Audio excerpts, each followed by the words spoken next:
Doctor नीति शर्मा, आप भी हमारे साथ जुड़ी हुई हैं, जरा आप भी हमारे दर्शकों को समझाएं, क्योंकि आपकी जो गणना है उसके हिसाब से कब बांधें जो बहनें हैं अपने भाइयों को राखें। देखिए, जैसे कि अभी आपने बताई दिया कि पूर्णिमा तिथि के प्रारंभ होने के साथ साथ भद्रा का साया भी रहेगा, और आदरणीय रावत जी ने भी बताया कि विष्टिकरण के प्रभाव से भद्रा का जो इस बार पृथ्वी की भद्रा लगी है, सन्मुख भद्रा लगी है। पहले तो भद्रा को समझने की आवश्यकता है। अध्यात्म में भद्रा जो है वो भगवान शनि की बहन है, सूर्य और छाया की पुत्री हैं, और ये काफ़ी जो ऋषि मुनि तपस्या करते थे, बहुत उद्दंड मचाती थी, बहुत ज़्यादा जो पूजा पाठ में विघ्न डालती थी, जिसकी वजह से भगवान ब्रह्मा ने भद्रा को श्राप दिया, और उसके कारण ये श्राप दिया कि भद्रा काल में अगर आप कोई भी शुभ कार्य करते हैं तो वो विफल हो जाएगा।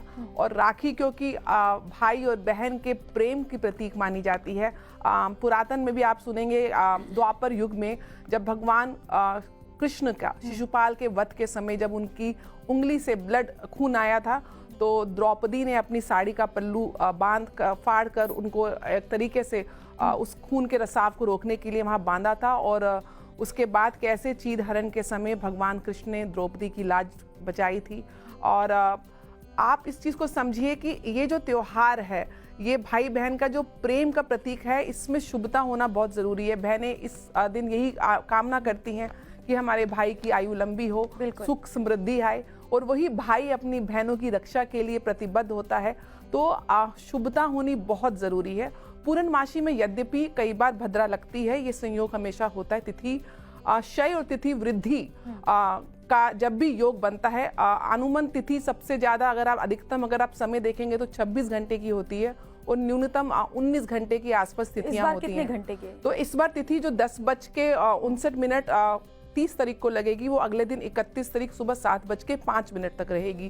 जैसे रावत जी ने बताया, जो लैटिट्यूड और लॉन्गिट्यूड होती है, हर भूमि की स्थान की अलग होती है, तो हम नदर्न इंडिया की बात कर रहे हैं।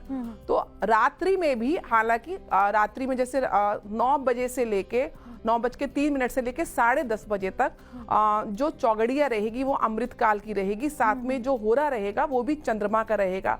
चंद्रमा के जो विशेष महत्व पूर्णिमा को माना जाता है, क्योंकि अपने पूर्ण स्वरूप में होता है, और चंद्रमा इस दिन अमृत की जो ऊष्माएं हैं वो भेजता है, लेकिन भद्रा काल में वो विष में परिवर्तित हो जाती हैं, इसलिए शुभ कार्य भद्रा काल में वर्जित माना जाता है। तो आइडियली आप अगर 9:05 3 बजे रात्रि 9:03 से 10:30 बजे के बीच में आप राखी बांध सकते हैं। तो अगर आप उचित समय अगर आप मुझसे पूछे तो उदयाकारी तिथि 31 को बढ़ रही है।